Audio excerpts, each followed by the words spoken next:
दूसरी ओर प्रतिकृति संख्या एक कमरा नंबर 2064 में रखी गई थी। जियांग ये ने शुरू में सोचा था कि बाल इकट्ठा करने के इस काम में कुछ समस्याएं आ सकती हैं, लेकिन अप्रत्याशित रूप से पूरी प्रक्रिया बेहद सुचारू रूप से संपन्न हुई। अपार्टमेंट के हर कमरे की तलाशी लेने के बाद वह वास्तव में ठीक 10,086 बाल इकट्ठा करने में कामयाब रहा, जो सभी साबुत थे। हालांकि ये बाल काफ़ी अजीब थे। सामान्यतया व्यक्ति के बालों की लंबाई अलग अलग होती है, जड़ और सिरे की मोटाई भी अलग अलग होती है, लेकिन उसने जो बाल एकत्र किए थे वे सभी मोटाई में एक समान थे। और इससे भी अधिक विचित्र बात यह थी कि 10,086 बालों में से प्रत्येक एक बाल की लंबाई बिल्कुल समान थी। जब उन्हें करीने से एक साथ रखा गया तो जियांग ये को अपने शरीर में एक अजीब सी सिहरन महसूस हुई। वह अपना डर दूर करने ही वाला था कि पर्सनल असिस्टेंट रोबोट से पूछे कि बालों के साथ आगे क्या करना है। तभी अचानक बैठक कक्ष की ओर से एक अजीब सी आवाज़ सुनाई दी। उसने अपना सिर घुमाया और देखा कि लिविंग रूम में लगा विशाल टीवी किसी तरह अपने आप चालू हो गया था, और स्क्रीन पर सफ़ेद पोशाक पहने और लंबे बालों वाली एक महिला टीवी से बाहर रेंग रही थी। हॉरर फिल्मों का एक क्लासिक, अत्यधिक इस्तेमाल किया जाने वाला पैटर्न। लेकिन जियांग ये खुद को एक ही जगह पर जम गया और स्क्रीन को खाली निगाहों से घूरता रहा।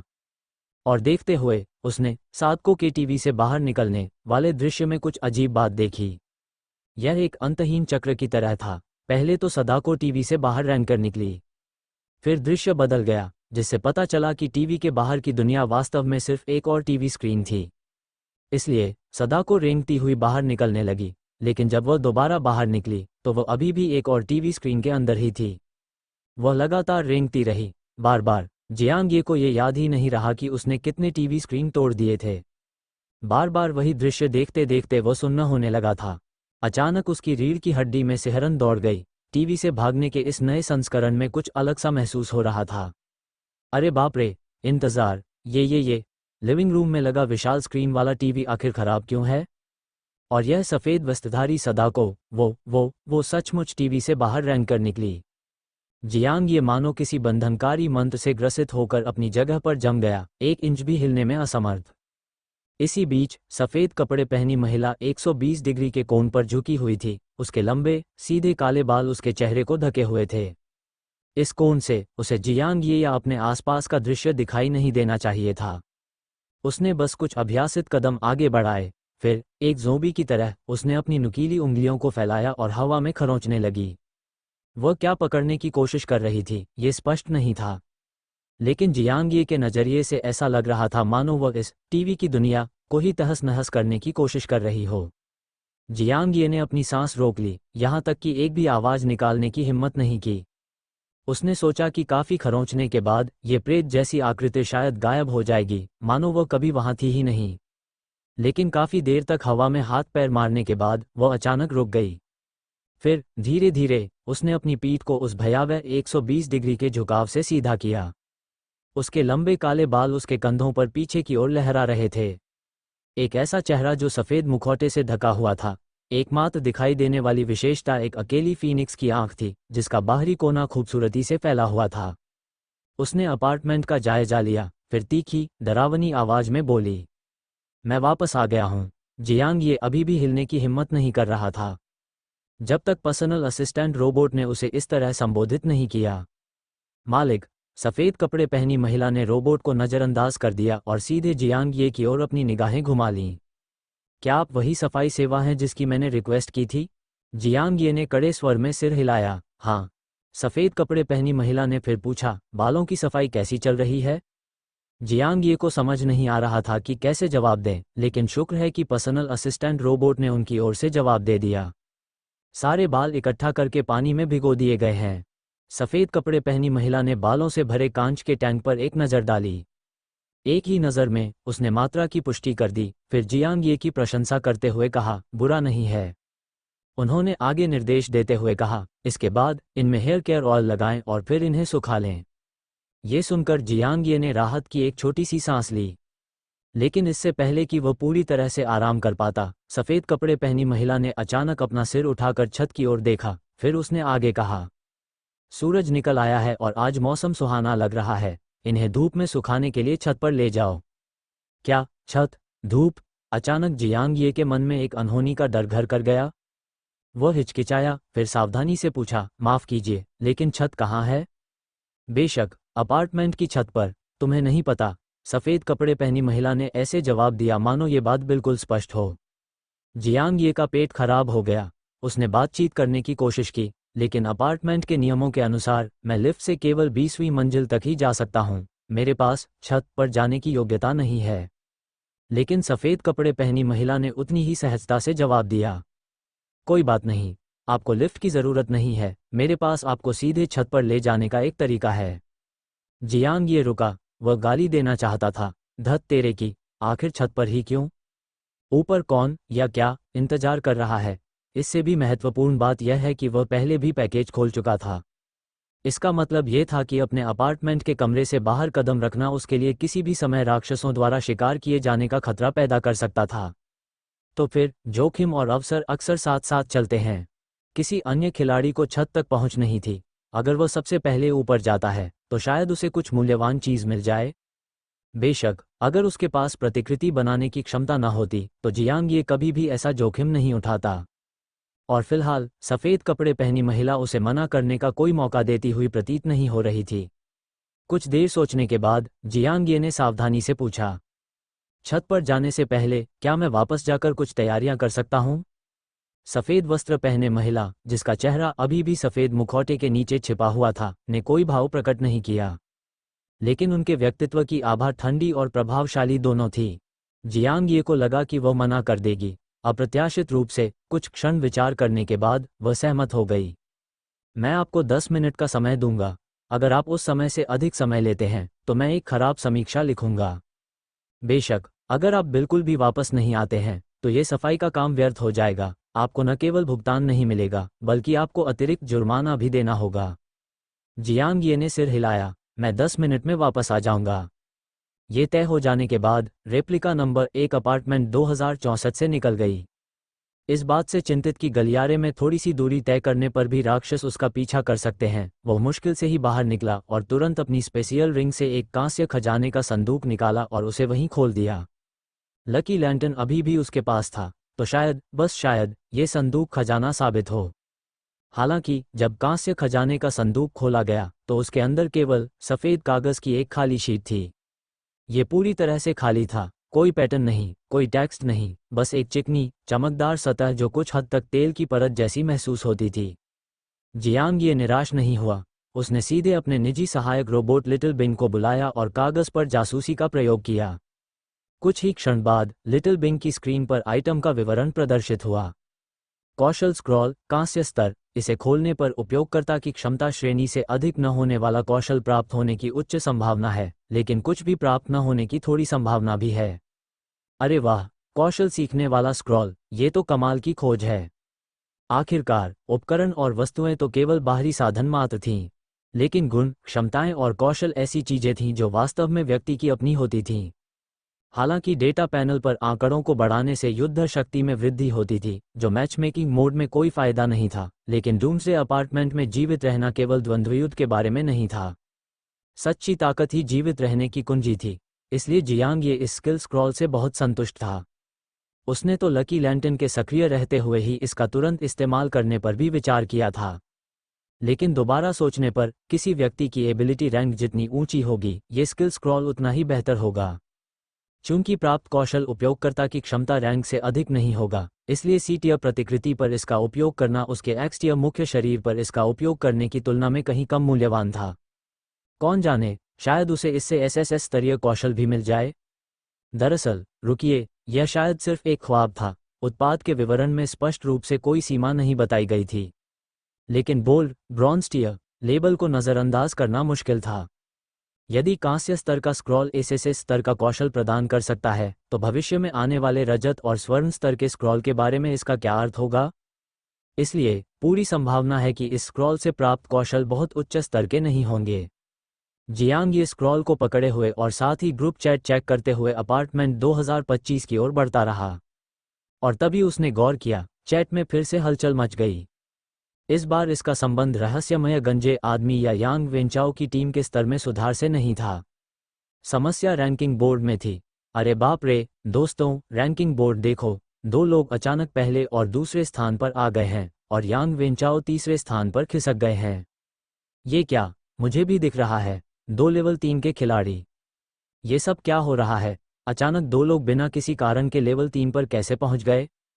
हाँ, जब पहले खिलाड़ी लेवल 1 और 2 पर पहुंचे तो सिस्टम ने घोषणा की। इन दोनों के लेवल 3 पर पहुंचने पर घोषणा क्यों नहीं हुई? क्या लेवल अप की घोषणाओं को छिपाया जा सकता है? रुको, क्या किसी को ये अजीब नहीं लगता कि इनके नाम बिल्कुल अपरिचित हैं? क्या हमारी कक्षाओं में हुआंग ची और जू शियांगमिंग नाम के कोई छात्र भी हैं? अब जब आपने इसका जिक्र किया है, मुझे इन नामों से कोई याद नहीं आ रहा। क्या किसी और को ये नाम याद हैं? अरे बाप रे, दोस्तों, बहुत बड़ी खोज। सदस्यों की सूची देखो। पहले इसमें 80 सदस्य लिखे होते थे, अब 82 लिखे हैं। जियांग ये स्तब्ध रह गया। उसने सदस्यों की सूची जांची और वाकई में सदस्यों की संख्या 80 से बढ़कर 82 हो गई थी। चैट में जबरदस्त हलचल मच गई। ये क्या इसका मतलब ये है कि ये दोनों लेवल 3 के खिलाड़ी अचानक हमारे अपार्टमेंट में प्रकट हो गए? क्या वे हमारे स्कूल की अन्य कक्षाओं के छात्र हो सकते हैं? असंभव। अगर वे दूसरी कक्षाओं के भी थे तो अचानक हमारे अपार्टमेंट में कैसे आ गए? पब फ्यूचर विज्ञापन, क्या ये वही तथाकथित पुराने खिलाड़ी हो सकते हैं? लेकिन सिस्टम की घोषणा में कहा गया था कि पुराने खिलाड़ी केवल 8वें दिन ही प्रवेश कर सकते हैं। अभी तो पहला दिन है, वे नियम क्यों तोड़ेंगे और पुराने खिलाड़ियों को अभी प्रवेश क्यों देंगे? सच कहूं तो मुझे हमेशा से जिज्ञासा रही है, क्या पूरी दुनिया एक ही समय में इस अपार्टमेंट सर्वाइवल गेम में नहीं उतर गई थी? तो फिर ओल्ड प्लेयर्स का अस्तित्व ही क्यों है? शायद पुराने खिलाड़ी उन लोगों का समूह है जो हमसे पहले आए थे। क्या दुनिया भर से लोगों को अलग अलग चरणों में अपार्टमेंट में लाया गया था, या फिर कोई गुप्त बीटा परीक्षण हुआ था? क्या पुराने खिलाड़ी वही हैं? या फिर मेरी बात सुनो, क्या होगा अगर हमारी दुनिया के अलावा और भी इंसानी दुनियाएं हों? क्या होगा अगर पुराने खिलाड़ी किसी दूसरी दुनिया से आए हों और हमसे पहले इस अपार्टमेंट में प्रवेश कर चुके हों? दरअसल, क्या यांग वेंचाओ से किसी अनुभवी खिलाड़ी जैसी फीलिंग नहीं आती? शायद उसे कुछ पता हो। जरूरी नहीं। सिर्फ मजबूत होने से यह नहीं कि वह कोई पुराना खिलाड़ी है, हो सकता है कि वह जन्मजात प्रतिभाशाली हो और इस तरह के माहौल में जल्दी ढल जाए। अच्छा, चूंकि हुआंग क्यूई और जू जियांगमिंग अब सदस्य सूची में हैं, तो क्या उन्हें भी यहाँ चैट नहीं करनी चाहिए? क्या हमें उनसे सीधे पूछना चाहिए, @हुआंग क्यूई @जू जियांगमिंग? लेकिन चाहे कितने भी लोग उनका जिक्र करें, दोनों नए खिलाड़ी चुप रहे। और उस चुप्पी ने सबकी बेचैनी को और बढ़ा दिया। आखिरकार, एक कहावत थी, जो लोग हमारी तरह के नहीं हैं, उनके हृदय अलग होंगे। हाँ, वे सब इंसान थे। उनके मन में कोई पुरानी दुश्मनी नहीं थी। लेकिन एक तरफ तो जाने पहचाने सहपाठी थे, और दूसरी तरफ 2 बिल्कुल अजनबी थे जो अचानक कहीं से प्रकट हो गए थे।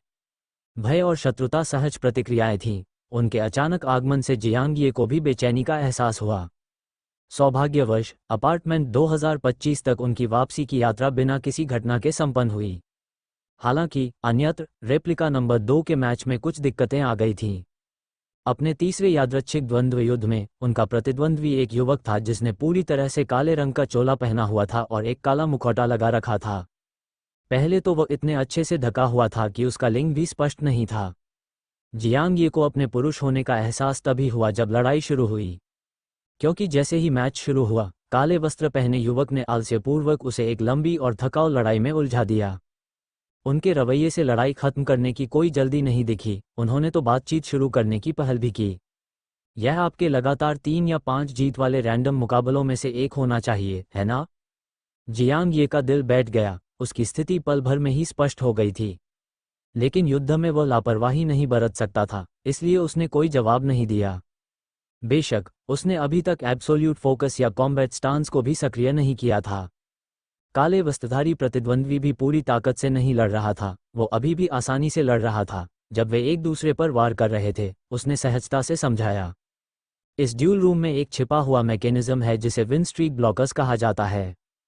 दूसरे शब्दों में, जब कोई खिलाड़ी लगातार 3 या 5 जीत हासिल करने वाला होता है और ड्यूल रूम का इनाम जीतने वाला होता है, तो उसका सामना मेरे जैसे किसी व्यक्ति से होगा, एक उच्च स्तरीय खिलाड़ी जिसे विशेष रूप से उसकी जीत की लय को रोकने के लिए नियुक्त किया गया है।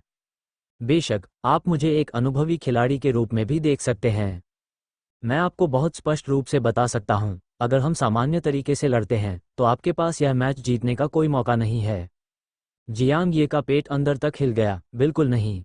ये क्या बकवास है? ये विन स्ट्रीक ब्लॉकर सिस्टम, क्या ये कैसीनो में धांधली करने जैसा नहीं था?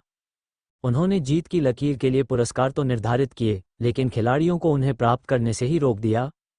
फिर लगातार जीत के इनाम रखने का क्या मतलब है, सिर्फ दिखावे के लिए? नहीं, इस तरह की व्यवस्था से पुरस्कार नकली नहीं बन जाते थे। इससे लगातार जीत हासिल करना बहुत मुश्किल हो गया, और जो लोग इन परिस्थितियों में भी लगातार जीत हासिल करने में कामयाब रहे, वे सचमुच ताकतवर टीमें थीं। जियांग ये ने सोचा था कि अपनी ताकत के दम पर लगातार 3 जीत हासिल करना आसान होगा, लेकिन अब उन्हें एहसास हुआ कि उनकी यह सोच पूरी तरह गलत थी। उनका मानसिक दबाव चरम पर पहुंच गया, लेकिन ऊपरी तौर पर वह शांत दिखे और उनमें किसी तरह के डगमगाहट के लक्षण नहीं दिखे। कुछ और बातचीत के बाद स्थिति का जायजा लेने के बाद आखिरकार उसने स्थिर आवाज में बोलना शुरू किया। तुमने मुझे ये सब सिर्फ इसलिए तो नहीं बताया क्योंकि तुम बोर हो रहे थे और बातचीत करना चाह रहे थे, है ना? काले वस्त्रधारी प्रतिद्वंद्वी ने हल्की सी हंसी हंसते हुए सहमति से कहा। आप उन सबसे प्रभावशाली नए खिलाड़ियों में से एक हैं जिन्हें मैंने देखा है, कौशल और मानसिकता दोनों में। क्या शारीरिक शक्ति और मानसिक क्षमता दोनों अच्छी बातें हैं? जियांग ये को अपनी ताकत पर पूरा भरोसा नहीं था, लेकिन उनकी मानसिकता, वो तो निश्चित रूप से बहुत मजबूत थी। आखिरकार उसके पास सुरक्षा कवच के रूप में रेप्लिका कारें तो थी ही। प्रत्येक प्रतिकृति एक बीमा पॉलिसी की तरह थी, और चूंकि ड्यूल रूम के कोई वास्तविक परिणाम नहीं थे, वास्तव में किसी की मृत्यु नहीं हुई, इसलिए उसे जीत की लय को लेकर तनाव लेने का कोई कारण नहीं दिखा। इस विचार के साथ ही उनका मन और भी स्थिर हो गया। उन्होंने शांत भाव से काले वस्त्र पहने खिलाड़ी से पूछा, अभी अभी आपने कहा था कि सामान्य परिस्थितियों में मेरी आपके खिलाफ हार निश्चित होती, तो क्या इसका मतलब ये है कि कोई असामान्य परिस्थिति भी है? बिल्कुल, काले वस्त्रधारी खिलाड़ी फिर हंस पड़ा। दरअसल मैं पूरे यकीन से कह सकता हूँ, आपके ड्यूल रूम में लगातार जीत हासिल करने वाले 80% से अधिक खिलाड़ी असामान्य तरीकों से ऐसा करते हैं। इसमें आपसे कमजोर कई खिलाड़ी शामिल हैं, और यहाँ तक कि तथाकथित वॉर गॉड रैंकिंग के कुछ कुलीन खिलाड़ी भी शामिल हैं जिन्हें आप देखते हैं।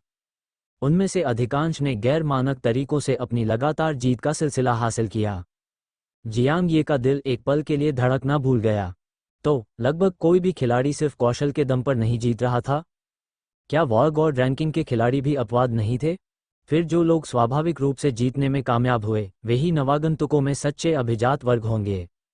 जैसे ही वो इस बात को समझने की कोशिश कर रहा था, काले वस्त्र पहने खिलाड़ी का लहजा अचानक गंभीर हो गया।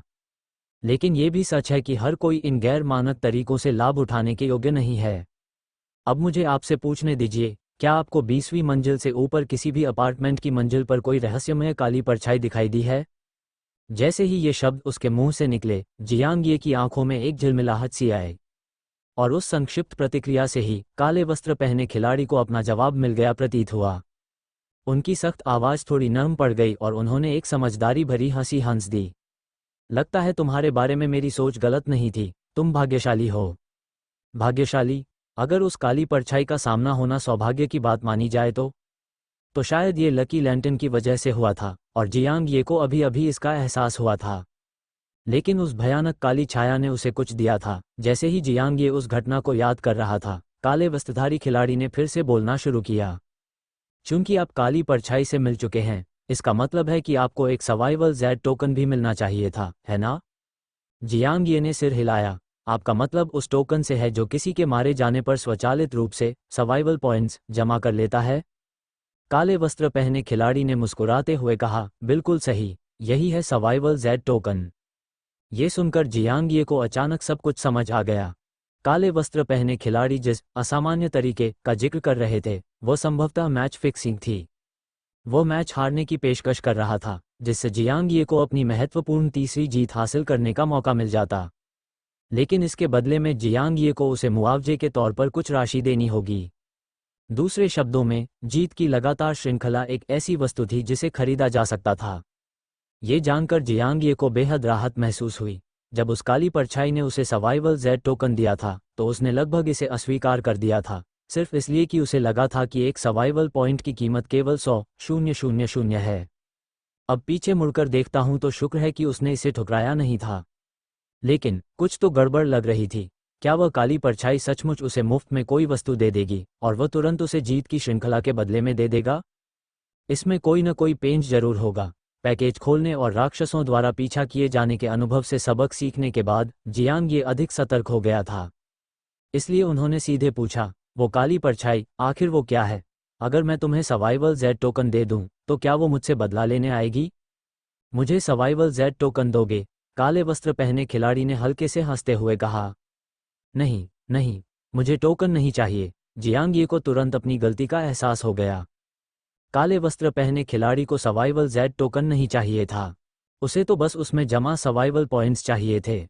इससे एक बात बिल्कुल स्पष्ट हो गई, सर्वाइवल पॉइंट्स बेहद मूल्यवान थे। खेल की घोषणा के शुरू से ही खिलाड़ियों को चेतावनी दी गई थी कि सर्वाइवल पॉइंट्स बहुत कीमती हैं। उस काली परछाई ने उसे सर्वाइवल Z टोकन दिया था क्योंकि उसे सर्वाइवल पॉइंट्स चाहिए थे। और अब यह अनुभवी खिलाड़ी, जो उसके लिए हार मानने को भी तैयार था, सर्वाइवल पॉइंट्स भी चाहता था। जियांग ये ने पूछे बिना नहीं रह सका, सर्वाइवल पॉइंट्स आखिर कितने मूल्यवान हैं? वे कहते हैं कि आप उन्हें अपनी मनचाही किसी भी चीज़ के बदले में बदल सकते हैं। लेकिन हम जैसे नए खिलाड़ी खजाने के बक्सों और पैकेजों के जरिए ही अपनी ताकत बढ़ा सकते हैं। मैं तो कल्पना भी नहीं कर सकता, अगर कोई व्यक्ति आइटम हासिल करने के लिए सर्वाइवल पॉइंट्स खर्च करे, तो वह कितना शक्तिशाली बन सकता है। काले वस्त्र पहने खिलाड़ी जियांग ये की क्षमता से प्रभावित होकर धैर्यपूर्वक समझाने लगे। आपने इसे गलत समझा है। सर्वाइवल पॉइंट्स का असली उद्देश्य उन्हें शक्तिशाली वस्तुओं के बदले में इस्तेमाल करना नहीं है। उनका असली मकसद जीवित रहना है। बिल्कुल सही, सर्वाइवल पॉइंट्स का शाब्दिक अर्थ है जीवित रहने की कीमत। उनके बिना तुम जीवित नहीं रह पाओगे, और मेरा मतलब ये लाक्षणिक रूप से नहीं है, मेरा मतलब शाब्दिक रूप से है। फिलहाल आपके बिगिनर अपार्टमेंट को बिगिनर कहने का एक कारण है, इसमें रहने की स्थितियां बहुत आसान हैं। यह व्यवहारिक रूप से एक ट्यूटोरियल है। लेकिन एक बार जब आप शुरुआती अपार्टमेंट को पार कर लेते हैं और असली प्रलय के अपार्टमेंट में प्रवेश करते हैं, तब आपको समझ आएगा कि प्रलय का असली मतलब क्या है। सबसे पहले डूम्सडे अपार्टमेंट का किराया सर्वाइवल पॉइंट्स में चुकाना होगा। अगर आप भुगतान नहीं कर सकते तो आपकी मौत हो जाएगी।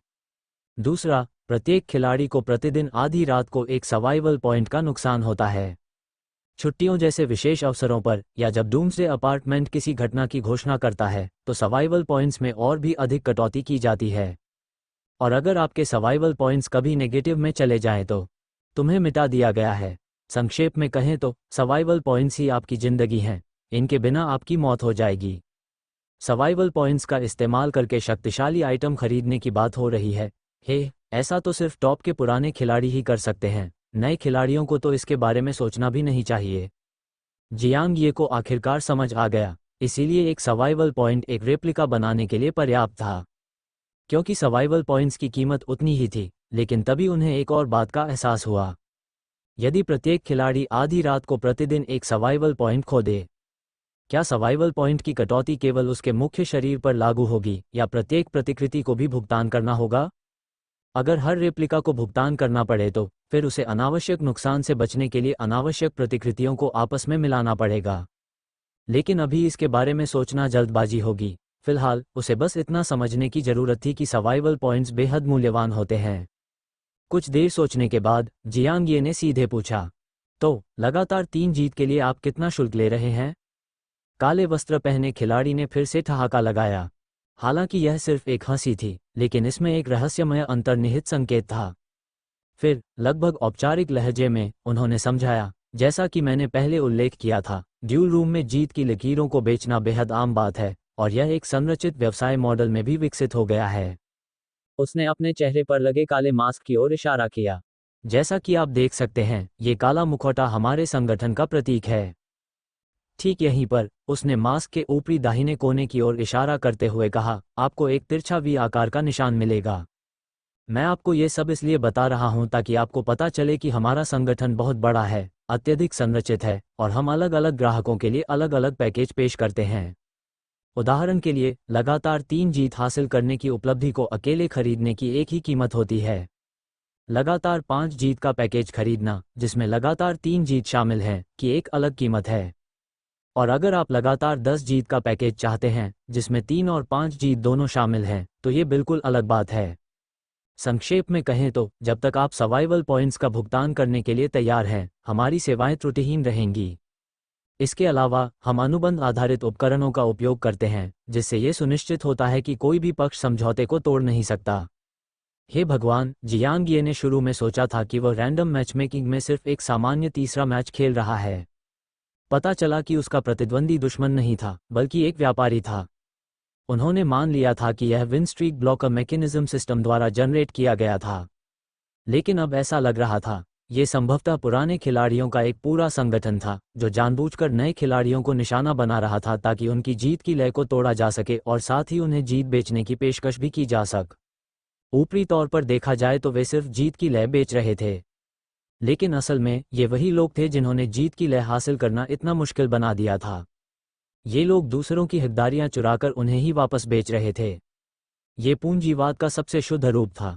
इस समय तक जियांग ये ने लगातार जीत हासिल करने के लिए पैसे खरीदने के विचार को पूरी तरह से खारिज कर दिया था। लेकिन फिर भी उन्होंने पूछा, क्या आप सिर्फ 3 जीत की लगातार श्रृंखला, 5 जीत की लगातार श्रृंखला और बंडल डील खरीदने के लिए कीमतों का विवरण दे सकते हैं? काले वस्त्र पहने खिलाड़ी ने सहज भाव से उत्तर दिया, सीधी सी बात है, लगातार 3 जीत हासिल करने के लिए 3 सर्वाइवल पॉइंट्स लगते हैं। लगातार 5 जीत हासिल करने के लिए 5 सर्वाइवल पॉइंट्स खर्च करने पड़ते हैं। लेकिन अगर आप 3 जीत जोड़ 5 जीत वाला पैकेज खरीदते हैं तो आपको केवल 4 सर्वाइवल पॉइंट्स ही खर्च करने होंगे। जियांग ये स्तब्ध रह गया। अरे रुको, 2 स्ट्रीक्स को एक साथ खरीदना उन्हें अलग अलग खरीदने से सस्ता कैसे हो सकता है? काले वस्त्र पहने खिलाड़ी ने उसकी उलझन को भांप लिया और समझाया, ये पैकेज इस तरह काम करता है, यदि आप लगातार 3 जीत का दांव खरीदते हैं तो हम आपको तुरंत वे 3 जीत दिलाने की गारंटी देते हैं। लेकिन लगातार 5 मैच जीतने के लिए आपको हम में से किसी एक के साथ जोड़ी बनाने से पहले अपना चौथा मैच जीतना होगा।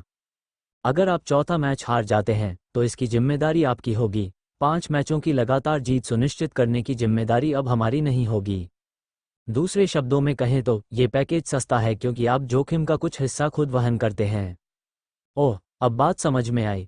इसका मतलब ये था कि कुछ खिलाड़ियों ने 2 जीत के लिए भुगतान किया लेकिन उन्हें केवल एक ही जीत मिली क्योंकि 5वीं जीत हासिल करने से पहले ही वे खुद हार गए थे। आप इसे किसी भी तरह से देखें, पैकेज डील एक एक करके जीत हासिल करने से कहीं बेहतर थी। ये कुछ वैसा ही था जैसे दुकानों में सदस्यता सौदों को इस तरह से तैयार किया जाता था जिससे लोगों को अधिक खरीदारी करने के लिए लुभाया जा सके। जियांग ये ने सोचा कि अगर वह सचमुच जीत खरीदना चाहता है तो शायद वह भी बंडल डील ही चुनेगा। लेकिन थोड़ा और गहराई से सोचने पर पता चला कि यह सब एक धोखा था। प्रतिकृतियां बनाने के लिए सर्वाइवल पॉइंट्स का उपयोग करना भूल जाए। अगर वह सीधे ब्लैक शैडो के साथ भी लेन देन करता तो एक सर्वाइवल पॉइंट 100,000 के बराबर होता। तो लगातार 3 जीत हासिल करने पर 3 सर्वाइवल पॉइंट्स खर्च होते थे, जो असल में 300,000 के बराबर थे। वो बहुत बड़ी रकम थी, ड्यूल रूम के लगातार जीत हासिल करने पर मिलने वाले इनामों से कहीं ज़्यादा। ये तो हद से ज़्यादा महंगा था, ये बिल्कुल भी फ़ायदेमंद नहीं था। लेकिन इससे पहले कि जियांग ये कीमत के बारे में अपनी शिकायत व्यक्त कर पाता, काले वस्त्र पहने खिलाड़ी ने मानो उसके मन की बात पढ़ ली हो और तुरंत ही एक और बिक्री प्रस्ताव पेश करना शुरू कर दिया। आपको ये समझना होगा कि लगातार 3 जीत का मतलब सिर्फ ड्यूल रूम के पुरस्कार ही नहीं होते। इससे भी महत्वपूर्ण बात यह है कि यह लगातार 5 और 10 जीत हासिल करने की नींव है। इस बुनियाद के बिना आप एक साधारण, भुला दिए जाने वाले खिलाड़ी से ज़्यादा कुछ नहीं होंगे। तुम कभी भी युद्ध देवता की रैंकिंग के लिए अर्हता प्राप्त नहीं कर पाओगे। आपको ये समझना होगा कि लोगों के चारों ओर ऊर्जा क्षेत्र मौजूद होते हैं। अगर आप अपनी गति खो देते हैं, अगर आप हिचकिचाते हैं और लड़खड़ाते हैं, तो एक हार का मतलब जीवन भर की असफलता हो सकती है। दूसरी ओर, यदि आप आज इस जीत को हासिल करने का दृढ़ निर्णय लेते हैं, तो आप शायद भविष्य में मिलने वाली अपार गौरवशाली सफलता पर दांव लगा रहे होंगे। हे भगवान, इस आदमी की बिक्री क्षमता तो कमाल की है। क्या वो उनकी पूरी संस्था में सबसे बेहतरीन सेल्समैन था? काले वस्त्रधारी खिलाड़ी के बोलने का तरीका सुनकर जियांग ये को ऐसा लगा जैसे अगर वह यह मैच हार गया तो वह एक पिचके हुए गुब्बारे की तरह होगा जो हमेशा के लिए नीचे की ओर गिरता चला जाएगा और साधारण लोगों की विशाल भीड़ में एक और साधारण व्यक्ति बनकर रह जाएगा। बुरी बात, उन्होंने अनगिनत साधना संबंधी उपन्यास पढ़े थे जिनमें अजेय मार्ग की अवधारणा मौजूद थी। यह विचार कि नायक अपने पूरे जीवन में कभी नहीं हारता, अंततः बिना एक भी पराजय के दुनिया के शिखर पर पहुंच जाता है। इसलिए शुरू में जियांग ये को लगा था कि जीत का ये सिलसिला उतना महत्वपूर्ण नहीं है। लेकिन जब इस मीठी जुबान वाले विक्रेता ने अपनी बात खत्म कर दी, अचानक उसे ऐसा महसूस हुआ जैसे वह किसी भी कीमत पर यह मैच हार नहीं सकता था। लेकिन कुछ देर सोचने के बाद जियांग ये ने पूछा, क्या होगा अगर मेरे सर्वाइवल जेड टोकन में इस समय कोई सर्वाइवल पॉइंट्स ना हो? काले वस्त्र पहने खिलाड़ी को आश्चर्य नहीं हुआ, इसके बजाय उन्होंने समझाया, इसमें कोई समस्या नहीं है, मैं आपको पहले इस्तेमाल करें बाद में भुगतान करें योजना के लिए आवेदन करने में मदद कर सकता हूं। दूसरे शब्दों में कहें तो आप अभी अपनी जीत का सिलसिला बरकरार रख सकते हैं और निर्धारित समय के भीतर सर्वाइवल पॉइंट्स वापस कर सकते हैं। हालांकि चूंकि इस अपार्टमेंट सर्वाइवल गेम में खिलाड़ी किसी भी समय मर सकते हैं, इसलिए पहले इस्तेमाल करें बाद में भुगतान करें सौदे में विक्रेता सारा जोखिम उठाता है। इसलिए उस जोखिम की भरपाई के लिए खरीदार को अतिरिक्त भुगतान करना होगा। जियांग ये तुरंत समझ गया और पूछा, अतिरिक्त कितना लगेगा? मूल कीमत से लगभग 2 गुनी। हे भगवान, सिर्फ डबल? लगातार 3 जीत हासिल करने के लिए पहले 3 सर्वाइवल पॉइंट्स लगते थे, लेकिन अब 6 लगेंगे? ये तो सरासर सूदखोरी थी, और काले वस्त्रधारी खिलाड़ी का प्रदर्शन अभी समाप्त भी नहीं हुआ था। उन्होंने अपनी व्याख्या जारी रखी, अपार्टमेंट सर्वाइवल गेम में मृत्यु दर बहुत अधिक होने के कारण पहले उपयोग करें बाद में भुगतान करें सौदे के लिए पुनर्भुगतान अवधि आमतौर पर 24 घंटे के भीतर होती है। हमारी स्वचालित संग्रह का समय हमेशा खेल के समय आधी रात को होता है। यदि आपके सर्वाइवल जेड टोकन में संग्रह के समय पर्याप्त सर्वाइवल पॉइंट्स नहीं हैं, तो आपको भुगतान करने के लिए 24 घंटे का अतिरिक्त समय मिलेगा। हालांकि देरी से भुगतान करने पर अतिरिक्त जुर्माना लगेगा, और यदि अनुग्रह अवधि समाप्त होने तक भी आपके सर्वाइवल पॉइंट्स ऋण चुकाने के लिए अपर्याप्त हों, फिर हमारे अनुबंध आधारित उपकरणों के अनुसार आपको सीधे हटा दिया जाएगा। आपकी मृत्यु के बदले संगठन को गारंटीकृत मुआवजे के रूप में एक सर्वाइवल पॉइंट प्राप्त होगा। बेशक आपको पहले से ही पता होना चाहिए, किसी खिलाड़ी को मारने पर एक सर्वाइवल पॉइंट मिलता है ना? काले वस्त्र पहने खिलाड़ी ने इतनी सहजता से बात की मानो वह रोजमर्रा के कारोबार के बारे में ही चर्चा कर रहा हो। लेकिन इस क्षण जियांग ये को आखिरकार एहसास हुआ, इस अपार्टमेंट सर्वाइवल गेम का असली खौफ हर एक इंसान की जिंदगी बस एक चलता फिरता जीवन रक्षा बिंदु थी। इससे पहले जियांग ये को लगता था कि एक सर्वाइवल पॉइंट इक्वल्स 100,000 की कीमत हत्या को उचित ठहराने के लिए बहुत कम थी। लेकिन अगर उस पर सर्वाइवल पॉइंट्स बकाया होते, फिर जब कर्ज के कारण उसकी जान जाने का खतरा मंडराने लगा, क्या वह जीवित रहने के लिए दूसरों को मारना शुरू कर देगा? क्या दूसरे लोग भी ऐसा ही करेंगे? नहीं, वे उससे भी कहीं ज्यादा बुरा प्रदर्शन करेंगे। यह मानवीय स्वभाव है, जब जीवन और मृत्यु का सामना करना पड़ता है तो लोग हमेशा जीवित रहना ही चुनते हैं, भले ही इसका मतलब दूसरों को मारना ही क्यों ना हो। और काले वस्त्रधारी खिलाड़ी के अनुसार लगातार जीत हासिल करने वाले 80% से अधिक खिलाड़ियों ने अपनी जीत का सिलसिला खरीदा था, जिसका मतलब था उन्होंने या तो अपनी जीत का सिलसिला तुरंत पूरा करने के लिए पहले ही किसी की हत्या कर दी थी, या फिर वे कर्ज में डूबे हुए थे, जिसका मतलब ये था कि अगले 24 घंटों के भीतर वे निश्चित रूप से शिकार की तलाश में निकल पड़ेंगे। डूम्सडे अपार्टमेंट में असली खतरा राक्षस नहीं थे, किराया मामला नहीं था, ये दूसरे खिलाड़ी थे। लोगों की हत्या। काले वस्त्र पहने खिलाड़ी ने जियांगिए के चेहरे के भाव में बदलाव देखा और हल्के से मुस्कुराया। हाँ, उसने उसी सहज लहजे में कहा, आपने अभी जो कुछ भी कल्पना की है वह बिल्कुल सही है। बिगिनर अपार्टमेंट की घोषणाओं में 8वें या 10वें दिन के बाद जीवित रहने की बात होती है ना? लेकिन कई अपार्टमेंट में खिलाड़ी 10वें दिन तक भी नहीं पहुंच पाते हैं। उनमें से अधिकतर 5वें दिन तक मर चुके होते हैं। क्या आपको लगता है कि पुराने खिलाड़ी सिर्फ नए खिलाड़ियों का सफाया करने और उन्हें खत्म करने के लिए आते हैं? इसकी कोई ज़रूरत नहीं है। जब तक पुराने खिलाड़ी पहुंचते हैं, तब तक ज़्यादातर नए खिलाड़ी मर चुके होते हैं। जो लोग प्रलय के अपार्टमेंट में जीवित रहने के लिए अनुकूल नहीं हो सके, ये पहले ही बलवानों के लिए जीवन रक्षा बिंदु बन चुके हैं। जियांग ये हिल गया। उन्होंने नए खिलाड़ियों और पुराने खिलाड़ियों के बीच संभावित युद्ध के बारे में सोचा था, लेकिन काले वस्त्र पहने खिलाड़ी जो कह रहा था उसके आधार पर, जब तक पुराने खिलाड़ी पहुंचेंगे तब तक शायद कोई नया खिलाड़ी बचे ही न हो, जिसका मतलब ये था कि जब पुराने खिलाड़ी और नए खिलाड़ी आखिरकार आमने सामने आए, जियांग ये को अचानक रीढ़ की हड्डी में सिहरन महसूस हुई। वो खुद को ये पूछने से रोक नहीं सका, तो मुझे बताओ, शुरुआती परीक्षा के बाद वास्तव में कितने नए खिलाड़ी टिक पाते हैं? लेकिन काले वस्त्र पहने खिलाड़ी ने कोई जवाब नहीं दिया। इसके बजाय उसने बस विषय बदल दिया और अपनी बिक्री की प्रस्तुति पर वापस लौट गया। सच कहूं तो लगातार जीत हासिल करने पर हम जो सर्वाइवल पॉइंट्स लेते हैं वो भी उतने ज़्यादा नहीं हैं। मैं कई ऐसे प्रतिभाशाली नए खिलाड़ियों को जानता हूं जिन्होंने पहले ही 10 या 20 से अधिक सर्वाइवल पॉइंट्स जमा कर लिए हैं। और मानो या न मानो, वॉर गॉड रैंकिंग के एक खिलाड़ी ने इससे पहले 100 से अधिक सर्वाइवल पॉइंट्स हासिल किए थे। जियांग ये की आंखें हैरानी से चौड़ी हो गईं। 100 से अधिक सर्वाइवल पॉइंट्स? क्या इसका मतलब ये था कि उसने 100 से अधिक लोगों को मार डाला था? प्रतीक्षा करें, ठहरें, उसने तुरंत पूछा। लेकिन क्या बिगिनर अपार्टमेंट में शुरुआत में केवल 80 खिलाड़ी ही नहीं होते? किसी के पास 100 से अधिक सर्वाइवल पॉइंट्स कैसे हो सकते हैं? ओह, ये तो बहुत आसान है। वे बस दूसरे बिगिनर अपार्टमेंट में जाते हैं और वहां से खिलाड़ियों को इकट्ठा करते हैं। प्रत्येक बिगिनर अपार्टमेंट की छत पर एक टेलीपोर्टेशन गेट है जो अन्य बिगिनर अपार्टमेंट्स तक ले जाता है।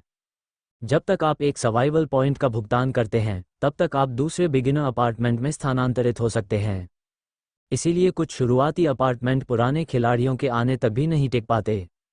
जियांग ये बेहद हैरान थी, और उसी क्षण उन्हें तुरंत एहसास हुआ। इसी तरह वे दोनों नए खिलाड़ी उनके अपार्टमेंट में पहुंचे। और इन सब बातों को देखते हुए वे दोनों नए खिलाड़ी वाकई मुसीबत लेकर आए थे।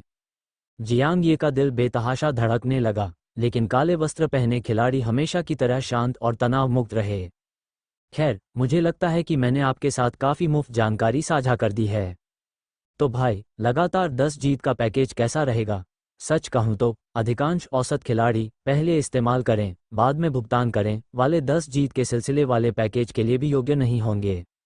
लेकिन मुझे आपसे बहुत उम्मीदें हैं, इसलिए मैं अपने बहुमूल्य शीर्ष स्तरीय बिक्री स्थानों में से एक का उपयोग आपके लिए करने को तैयार हूं।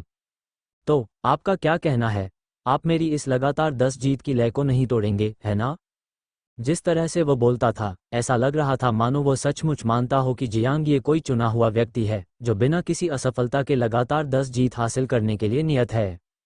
लेकिन जियांग ये जानता था यह महज एक बिक्री रणनीति थी। यह आदमी शायद हर ग्राहक से बिल्कुल यही बात कह रहा था। अरे, उनकी बातचीत की शुरुआत में ही उसने जियांग ये की मजबूत मानसिकता और प्रभावशाली कौशल की तारीफ की थी। शायद वह भी बिक्री की रणनीति ही थी। जियांग ये ने तुरंत कोई जवाब नहीं दिया। इसके बजाय उसने गंभीरता से इस पर विचार करने का नाटक किया। इसी बीच प्रतिकृति संख्या 2 स्वर्ण पदक विक्रेता को लगातार टालती रही। प्रतिकृति संख्या 1 कांस्य खजाने की पेटी से कौशल स्क्रॉल लेकर अपार्टमेंट 2025 में पहले ही लौट चुकी थी। क्योंकि लकी लैंटन के पास केवल कुछ ही मिनट बचे थे, जियांग ये ने तुरंत कांस्य स्तरीय कौशल स्क्रॉल को फाड़कर खोल दिया। उनकी सभी प्रतिकृतियों में उनकी क्षमताओं से जुड़ी विशेष योग्यताएं थीं, लेकिन उसके मुख्य शरीर में उसकी एक्सटीयर अनंत प्रतिकृति क्षमता के बावजूद कोई कौशल नहीं था। क्या एक्सटीयर क्षमता कोई कौशल हासिल कर सकती है? और अगर वो बदकिस्मत रहा और वो स्क्रॉल असफल हो गया तो क्या होगा? ये तो बहुत बड़ा नुकसान होगा। जियांग ये ने अपनी सांस रोक ली। उसे अचानक घबराहट की लहर महसूस हुई। जैसे ही खाली कागज फटा, वह सफ़ेद प्रकाश में बदल गया और तुरंत उसके शरीर में समाहित हो गया। उसके भीतर ताजगी भरी ऊर्जा का एक प्रवाह दौड़ गया। ऐसा लग रहा था मानो वो कई दिनों तक सोकर उठा हो, जिससे उसकी सारी थकान दूर हो गई हो और उसका दिमाग पहले से कहीं अधिक साफ हो गया हो। उस क्षण उसकी मानसिक अनुभूति बाहर की ओर फैलती हुई प्रतीत हुई, मानो किसी अज्ञात चीज की ओर बढ़ रही हो। और जैसे ही वह अजीब सी अनुभूति दूर हुई, जियांग ये ने तुरंत अपना डेटा पैनल चेक किया। जियांग ये स्तर 0 सहन शक्ति, 0.8 ऊर्जा, 1.2 युद्ध क्षमता, 1.8 उत्तरजीविता अंक, 0 क्षमता अनंत प्रतिकृति X। कौशल प्रतिकृति सम्लन D, रेप्लिका फ्यूजन D। लक्षित सम्लन के लिए अधिकतम 3 प्रतिकृतियों का चयन करें। अधिकतम 2 प्रतिकृतियों के गुणों, क्षमताओं और कौशलों को एक निर्दिष्ट प्राथमिक प्रतिकृति में पूरी तरह से विलय करें। सम्लन प्रक्रिया 3 मिनट तक चलती है। फुफकार। क्या रेप्लिका फ्यूजन? 1 सेकंड रुको। कौशल विवरण के अनुसार ये सम्लन स्थायी नहीं था। ये सिर्फ 3 मिनट तक चला। जियांग ये के दिमाग में तरह तरह के विचार दौड़ रहे थे। यदि उसने प्रतिकृति संख्या 2 को प्राथमिक प्रतिकृति के रूप में चुना और प्रतिकृति सम्लन को सक्रिय किया, क्या वो उन 3 मिनटों में सिर्फ अपनी ताकत के दम पर काले वस्त्रधारी खिलाड़ी को हरा पाएगा? चाहे उम्मीद हो या ना हो, उसे कोशिश तो करनी ही थी। जियांग ये के शरीर ने जरा भी संकोच नहीं किया। इसी बीच रेप्लिका नंबर 2 ने आखिरकार अपना मन बना लिया था। जीत की लय खरीदने के दृढ़ संकल्प और कुछ हद तक अपराध बोध से भरे भाव के साथ वह अचानक काले वस्त्रधारी खिलाड़ी की ओर मुड़ा और बोला, द्वंद्व कक्ष में प्रवेश करने से पहले मैंने देखा कि द्वंद्व मशीन की बाहरी स्क्रीन स्वचालित रूप से खिलाड़ियों की लड़ाइयों को प्रदर्शित करती है। तो क्या इसका मतलब यह नहीं है कि अपार्टमेंट में मौजूद अन्य खिलाड़ियों को हमारी सौदेबाजी के बारे में पता चल सकता है? काले वस्त्रधारी अभिनेता ने हंसते हुए कहा, आपको इसकी चिंता करने की जरूरत नहीं है। जब ये द्वंद्व आधिकारिक तौर पर शुरू हुआ तो मैंने दर्शक फंक्शन को निष्क्रिय कर दिया। इसलिए न केवल कोई दर्शक गलती से इस कमरे में प्रवेश नहीं करेगा, बल्कि आपका द्वंद्व युद्ध बाहरी स्क्रीन पर भी नहीं दिखाया जाएगा। तो बात कुछ ऐसी है, जिसका मतलब था यांग वेंचाओ की लड़ाई देखने वाले शियाओ लिकुन और वांग कियांग ने शायद वास्तव में उनकी लगातार 3 जीत नहीं देखी होंगी। तो फिर जियांग ये ने यांग वेंचाओ को एक लड़की से हारते हुए जो दृश्य देखा था, क्या यह उसकी लगातार चौथी जीत का सिलसिला टूटना था, या फिर यह उनकी लगातार 5वीं जीत के बाद हुआ था? क्या यांग वेंचाओ ने भी अपनी जीत का सिलसिला खरीदा था?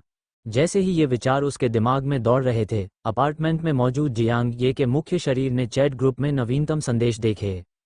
अरे बाप रे, इतने कम समय में ही 2 और सदस्य ऑफलाइन हो गए। इस बार कौन है? यांग वेंचाओ की लेवलिंग टीम का कोई सदस्य? मैंने तुमसे कहा था, हमें सिर्फ उसकी ताकत देखकर उस पर भरोसा नहीं करना चाहिए। वह पहले भी हत्या कर चुका है। नहीं, ये यांग वेंचाओ की टीम का कोई सदस्य नहीं है। ये लीडरबोर्ड में 9वें स्थान पर मौजूद लियू शुन और कक्षा 2 की हे वेई हैं। अरे ये क्या? ही वेई की मौत तो चौंकाने वाली नहीं है, लेकिन लियू शुन जैसा लेवल 1 का खिलाड़ी भी कैसे मर गया? क्या अकेले लेवल बढ़ाते समय किसी राक्षस ने उसे मार डाला होगा? शायद सुरक्षा के लिए हमें टीम बनाकर ही आगे बढ़ना चाहिए। लेकिन जैसे ही सभी ने मान लिया कि लियू शुन राक्षसों से लड़ते हुए मर गया है, तभी अचानक लीडरबोर्ड के दिग्गज खिलाड़ी के झेंग फेई की ओर से एक संदेश आया। उन्होंने इससे पहले समूह में कभी बात नहीं की थी, लेकिन उनके पहले संदेश में एक अत्यावश्यक स्वर था। लियू शुन को किसी राक्षस ने नहीं मारा, उसे एक अज्ञात विशेषज्ञ ने पल भर में मार डाला। ये बहुत संभव है कि यह उन 2 नए खिलाड़ियों में से एक हो। इस समय तो यह व्यक्ति मेरा भी पीछा कर रहा है। हालांकि जिस क्षण उसने वो संदेश भेजा, ये हवा में गायब हो गया। पहले की तरह ही जब कोई खिलाड़ी मर जाता था तो उसके संदेश अपने आप मिट जाते थे।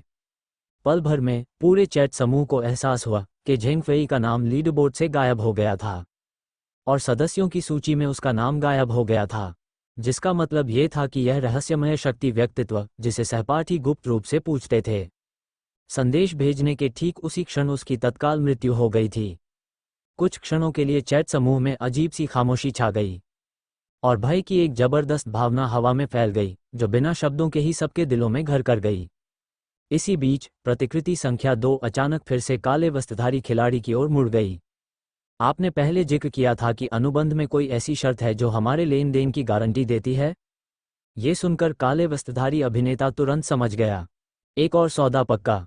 उन्होंने डुओ ई संगठन के स्वर्ण पदक विजेता विक्रेता के रूप में अपनी प्रतिष्ठा को सचमुच सार्थक कर दिखाया।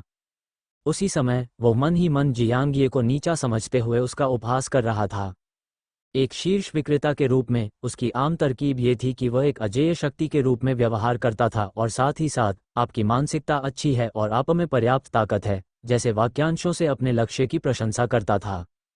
जो नए खिलाड़ी लगातार 3 जीत हासिल करने में कामयाब हो जाते थे, वे आमतौर पर कुएं के मेंढक की तरह होते थे, जो दुनिया की वास्तविक विशालता को जाने बिना खुद को जरूरत से ज्यादा आंक लेते थे। उन्हें इस बात का जरा भी अंदाजा नहीं था कि असली सत्ता कैसी दिखती है, और उनके बढ़े हुए अहंकार ने लगातार 3 जीत हासिल करने की उनकी इच्छा को और भी मजबूत बना दिया। अंत में उनमें से अधिकांश लोग जीत की लय को बरकरार रखने के लिए ऋण लेने को भी तैयार होंगे। इस समय काले वस्त्रधारी खिलाड़ी की नज़रों में जियांग ये बिल्कुल उसी तरह का अत्यात्मविश्वासी कुएं का मेंढक था। जब वो मन ही मन जियांग ये का उपहास करते हुए अनुबंध प्रक्रिया को समझाने की तैयारी कर रहा था, तभी जियांग ये ने रेप्लिका फ्यूजन का उपयोग करने के बाद अपने डेटा पैनल की जांच की, और जो कुछ उसने देखा उससे वो तुरंत आत्मविश्वास से भर गया। जियांग ये स्तर 1 स्टेमिना 7.4, ऊर्जा 8.6, लड़ाई की क्षमता 72, उत्तरजीविता अंक 0, क्षमताएं कड़ी मेहनत रंग लाती है S, स्वर्ण तत्व से संबंध C, कौशल पूर्ण एकाग्रता A, युद्ध मुद्रा A, स्वर्ण प्रकाश तकनीक D। जी हाँ, जबकि वर्तमान में 3 जियांग ये अस्तित्व में हैं। उसका मुख्य शरीर प्रतिकृति नहीं माना जाता था, इसलिए उस पर प्रतिकृति सम्मलन नहीं किया जा सकता था। अंत में उसने केवल प्रतिकृति संख्या 1 और प्रतिकृति संख्या 2 को ही आपस में मिला दिया। उनके गुण सीधे तौर पर एक दूसरे के ऊपर रखे गए, उनकी क्षमताएं और कौशल भी लगातार बढ़ते गए। लेकिन युद्ध क्षमता महज एक साधारण जोड़ घटाव नहीं थी। प्रतिकृति संख्या 1 की युद्ध क्षमता 5.5 थी और प्रतिकृति संख्या 2 की 54 थी। तार्किक रूप से योग 60 से कम होना चाहिए, लेकिन विलय के बाद उसकी युद्ध शक्ति बढ़कर 72 हो गई। यह इस बात का एकदम सटीक उदाहरण था कि एक जोड़ 1-2 से बड़ा होता है। जियांग ये ने स्वीकार किया कि काले वस्त्र वाला खिलाड़ी मजबूत था, तथापि मैचमेकिंग सिस्टम के आधार पर उसकी युद्ध शक्ति लगभग 54 होनी चाहिए, जो जियांग ये के रेप्लिका नंबर 2 के बराबर है। अगर उतार चढ़ाव होते भी हैं तो वे बहुत ज़्यादा नहीं होंगे। और अब जियांग ये की संयुक्त युद्ध शक्ति लगभग 20 अंक अधिक थी। बेशक शक्तिशाली उपकरणों से लैस एक अनुभवी खिलाड़ी उस 20 अंकों के अंतर की भरपाई कर सकता है, लेकिन जियांग ये ईमानदारी से खेलने की योजना नहीं बना रहा था। जैसे ही काले वस्त्रधारी खिलाड़ी ने अनुबंध प्रक्रिया समझाना शुरू किया, जियांग ये ने ध्यान से सुनने का नाटक किया, मानो उसने जीत की लय पर पैसा खर्च करने का मन बना लिया हो। तथापि जैसे ही काले वस्त्रधारी अभिनेता अपनी व्याख्या पर पूरी तरह ध्यान केंद्रित कर रहा था, अचानक उसकी आंखों के सामने सुनहरी रोशनी की एक लकीर चमक उठी। लगभग उसी समय एक भयानक धातु जैसी सनसनी उसके गले में दौड़ गई। पलक झपकते ही उसकी गर्दन से ताज़ा खून बहने लगा। काले वस्त्रधारी खिलाड़ी को युद्ध का व्यापक अनुभव था। जैसे ही उसे हमले का आभास हुआ, उसने सहज रूप से पूरी गति से पीछे की ओर छलांग लगा दी।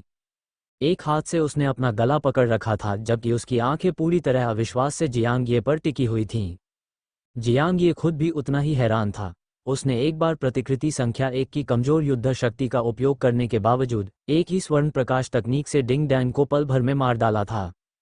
उसने रेप्लिका नंबर 2 से एक ही वार में ली रान का गला भी काट दिया था। पर अब, हालांकि काले वस्त्रधारी खिलाड़ी ने अपने मुखौटे से हमले के कुछ हिस्से को रोक रखा था, लेकिन जियांग ये ने अपनी आंखों से देखा था। गोल्डन लाइट टेक्निक सीधे उसके माथे में घुस गई थी और विष से ग्रसित रक्त छुरी ने उसका गला चीर दिया था। खून पहले से ही बह रहा था, फिर भी यह आदमी अब भी इतनी तेजी से चल सकता है? जियांग ये के पास समलन के लिए केवल 3 मिनट का समय था। संकोच की कोई गुंजाइश नहीं थी। पूर्ण एकाग्रता और युद्ध मुद्रा से अपनी प्रतिक्रियाओं को बढ़ाते हुए उसने काले वस्त्रधारी खिलाड़ी पर एक और घातक प्रहार किया। तथापि सभी तर्क के अनुसार उनकी समान युद्ध शक्ति को देखते हुए काले वस्त्रधारी खिलाड़ी के आंकड़े जियांग ये की तुलना में कम होने चाहिए। फिर भी उसकी गति स्पष्ट रूप से बेहतर थी। ये उसका सामान है। जियांग ये को अचानक एहसास हुआ, काले वस्त्र पहने खिलाड़ी की पूरी पोशाक एक पूरा सेट हो सकती है। आगे से तीखे घुमावदार काले रंग के नुकीले पंजों वाले जूते, बेहद परिष्कृत बनावट वाला एक लंबा काला चोला, उसके हाथों में चिकने काले रंग के दस्ताने थे और उसके चेहरे पर एक बिल्कुल काला मुखौटा। इस तरह की समन्वित वर्दी संभवतः साजो सामान का एक पूरा सेट थी। जो भी पहले खेल खेल चुका था वह जानता था कि एक पूरे सेट की शक्ति व्यक्तिगत मोहरों की तुलना में कहीं अधिक होती है। इसमें कोई आश्चर्य नहीं, उच्च युद्ध शक्ति होने के बावजूद गोल्डन लाइट तकनीक और पॉइजन ब्लेड ब्लड डैगर से दोहरे गुप्त हमले के बाद भी काले वस्त्रधारी खिलाड़ी अभी भी जीवित था। वह देखने में गंभीर रूप से घायल भी नहीं लग रहा था। तेजी से पीछे हटते हुए उसने दस्ताने पहने हाथ से अपना गला पोंछा। जिस क्षण उसके काले दस्ताने वाली उंगलियां घाव से हटीं, जिस घाव से खून तेजी से बह रहा था वह तुरंत ठीक हो गया। तथापि बाहरी घाव शायद ठीक हो गया हो, लेकिन पॉइजन ब्लेड ब्लड डैगर का जहर अभी भी उसके शरीर में मौजूद था और सुनहरी रोशनी ने अब भी उसके माथे को भेद दिया था। काले वस्त्र पहने खिलाड़ी की हालत बिल्कुल भी ठीक नहीं थी। उसका दिमाग धुंधला सा महसूस हो रहा था, शरीर थोड़ा अकड़ा हुआ था। वह अपनी सर्वश्रेष्ठ फॉर्म से बहुत दूर थे। फिर भी पीछे हटते हुए भी उसकी निगाहें जियांग ये पर एक तीव्र घूरती निगाह के साथ टिकी रहीं। उनके गले की चोट ने उनके स्वर रज्जू को नुकसान पहुंचाया था, जिससे उनकी आवाज कर्कश और टूटी हुई सी हो गई थी, जैसे कोई घिसा पिटा खराब टेप हो। बच्चे, क्या तुम्हें कुछ पता है कि यह पोशाक क्या दर्शाती है? ये सिर्फ मेरा प्रतिनिधित्व नहीं करता, यह मेरे पीछे मौजूद पूरे शक्तिशाली संगठन का प्रतिनिधित्व करता है। भले ही आज आप छुपकर हमला करके जीत हासिल कर लें, अब से आपकी हर महत्वपूर्ण जीत की श्रृंखला को निशाना बनाया जाएगा। अब तुम्हें कभी भी जीत का सिलसिला दोबारा नहीं मिलेगा। मैंने आपको गलत समझा। मुझे लगा था कि तुम में कुछ प्रतिभा है, लेकिन तुम अब तक के सबसे बेवकूफ़ नौसिखिए हो जिनसे मैं मिला हूं। काले वस्त्रधारी कलाकार का लहजा उदात्त और निर्णयात्मक था, जिसमें स्पष्ट तिरस्कार झलक रहा था, मानो जियांग ये ने अपने जीवन की सबसे बड़ी मूर्खता कर दी हो। लेकिन उन शब्दों को सुनकर जियांग ये को सिर्फ उत्साह ही महसूस हुआ। पहले तो काले वस्त्रधारी खिलाड़ी को कई गंभीर प्रहारों के बाद भी इतना फुर्तीला देखकर जियांग ये को डर था कि यह व्यक्ति हद से ज्यादा शक्तिशाली है, कि उसकी जीत का सिलसिला पहले ही खत्म हो चुका है। लेकिन अब ये सब सुनकर उसे तुरंत एहसास हुआ, काले वस्त्र पहने खिलाड़ी देखने में तो अप्रभावित लग रहा था, लेकिन वास्तव में वह अपनी सीमा तक पहुंच चुका था। उस मामले में जियांग ये डरने वाला नहीं था। यदि शत्रु कमजोर है तो उसे समाप्त कर दो। उसका शरीर एक तलवार की तरह तेजी से चला और पीछे हट रहे काले वस्त्रधारी खिलाड़ी के पीछे सीधा दौड़ पड़ा। तेज सुनहरी रोशनी हवा में कौंध गई, एक और बेरहम हमला। उसी समय उसने अपने काले विषैले रक्त छुरे को घुमाया। हैं, इंतजार, उसका विशैला ब्लेड ब्लड डैगर अचानक अपने आप क्यों उड़ गया? नहीं, जियांग ये की निगाहें खंजर पर टिक गईं और उन्होंने देखा कि उसके चारों ओर सुनहरी रोशनी की एक परत छाई हुई है। और पल भर में ही उसे सच्चाई का एहसास हो गया, वह खंजर अपने आप नहीं गिरा था। वह इसे बिना पकड़े भी आसानी से नियंत्रित कर सकता था। यह है, पूर्ण एकाग्रता की समझ बढ़ाने की प्रक्रिया के तहत उसने युद्ध में एक नया कौशल जागृत कर लिया था। स्थिति इतनी गंभीर थी कि उनके पास अपना डेटा पैनल चेक करने का समय नहीं था, लेकिन इससे उसे पॉइजन ब्लेड ब्लड डैगर को दूर से आसानी से चलाने से नहीं रोका जा सका। काले वस्त्रधारी खिलाड़ी को इस बात का जरा भी अंदाजा नहीं था कि जियांग ये ने लड़ाई के बीच में ही एक नया कौशल सीख लिया था। लेकिन फिर भी वह पहले से ही बुरी तरह से हिल चुका था, क्योंकि उसे जियांग ये की पूरी योजना एक नज़र में ही स्पष्ट हो गई थी। इस बच्चे के पास केवल दो उपकरण थे, एक ऐसा मुखौटा जिससे वह गंजा दिखाई देता था, और एक विशैला ब्लेड ब्लड डैगर जिसके प्रभावों से काला वस्त्रधारी खिलाड़ी भलीभांति परिचित था। इतना ही, कोई छिपा हुआ उपकरण नहीं, कोई शक्तिशाली कलाकृतियां नहीं। और अभी तक इस बच्चे की असाधारण युद्ध क्षमता, मैचमेकिंग सिस्टम के आधार पर उसकी युद्ध क्षमता लगभग 55 होनी चाहिए। अधिक से अधिक, बिल्कुल अधिक से अधिक, उसकी उम्र 60 से अधिक नहीं होनी चाहिए। लेकिन अभी उन्होंने न केवल 60 का आंकड़ा पार किया था, बल्कि उनका वास्तविक प्रदर्शन संभवतः 70 से भी कहीं अधिक था। इसका तो कोई मतलब ही नहीं बनता, क्या मैचमेकिंग सिस्टम में कोई गड़बड़ी थी? या फिर क्या जियांग ये किसी अदृश्य शक्तिशाली वस्तु को छिपा रहा था? या इससे भी बुरा, क्या वो उन सीमा तोड़ने वाले राक्षसों में से एक था जो अरबों खिलाड़ियों में एक बार ही दिखाई देते हैं? सामान्यतः युद्ध शक्ति और वास्तविक युद्ध क्षमता अलग अलग अवधारणाएं थीं। उदाहरण के लिए, यदि किसी खिलाड़ी की युद्ध क्षमता 100 है, तो उसकी वास्तविक युद्ध शक्ति आमतौर पर 100 होगी। जो व्यक्ति अपनी युद्ध क्षमता का 80% तक पूरी तरह से उपयोग कर सकता था, उसे पहले से ही एक मजबूत खिलाड़ी माना जाता था। जो खिलाड़ी अपनी युद्ध क्षमता को पूरी तरह से अधिकतम कर सकता था, वह एक दुर्लभ एक्सट्रीम फ्लो विशेषज्ञ था। लेकिन एक्सट्रीम फ्लो से परे एक और भी दुर्लभ घटना थी। एक ऐसा खिलाड़ी जिसकी युद्ध क्षमता 100 थी, लेकिन युद्ध में वो 100 से कहीं अधिक प्रदर्शन कर सकता था। एक पुनर्ता अतार्किक अस्तित्व, एक सीमा तोड़ने वाला राक्षस। एक्सट्रीम फ्लो के विशेषज्ञ पहले से ही दुर्लभ थे। सीमाएं तोड़ने वाले राक्षस, वे तो केवल कहानियों में ही मौजूद थे। एक अनुभवी खिलाड़ी होने के बावजूद काले वस्त्रधारी खिलाड़ी ने उनके बारे में केवल अफवाहें ही सुनी थीं, कभी किसी को देखा नहीं था। पर अब पहली बार उसे संदेह हुआ, क्या उसके सामने खड़ा ये साहसी, लापरवाह बच्चा उन महान सीमाओं को तोड़ने वाले राक्षसों में से एक बने? नहीं तो घटिया दर्जे के गियर वाला लेवल 55 का खिलाड़ी उसे मारने की कगार पर कैसे पहुंच सकता था? काले वस्त्रधारी अभिनेता भयभीत हो गया। वो और भी बहुत कुछ कहना चाहता था, ये पता लगाना चाहता था कि जियांग ये वास्तव में क्या था। लेकिन जियांग ये को बात करने में कोई दिलचस्पी नहीं थी। उसके रेप्लिका फ्यूजन की समय सीमा 3 मिनट थी, और उसे इस लड़ाई को तुरंत खत्म करने की जरूरत थी।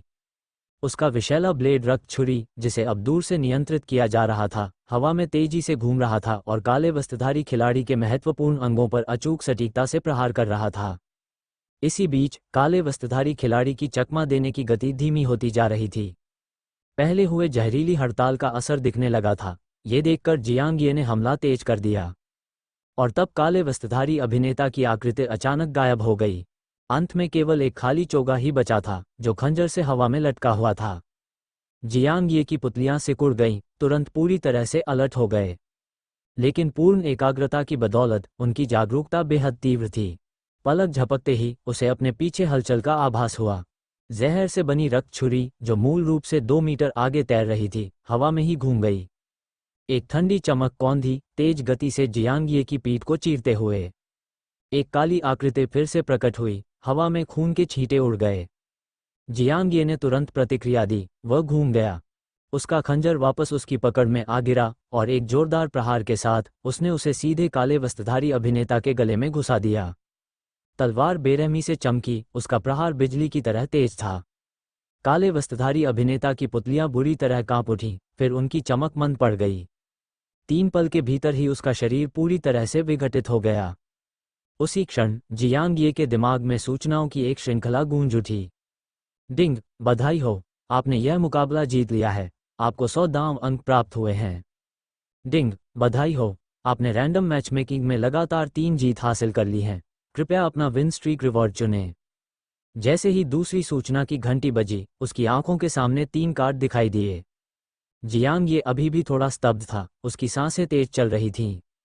उसे वास्तविकता में वापस आने में कुछ पल लगे। वह जीता? क्या उसने वाकई एक अनुभवी खिलाड़ी को हरा दिया?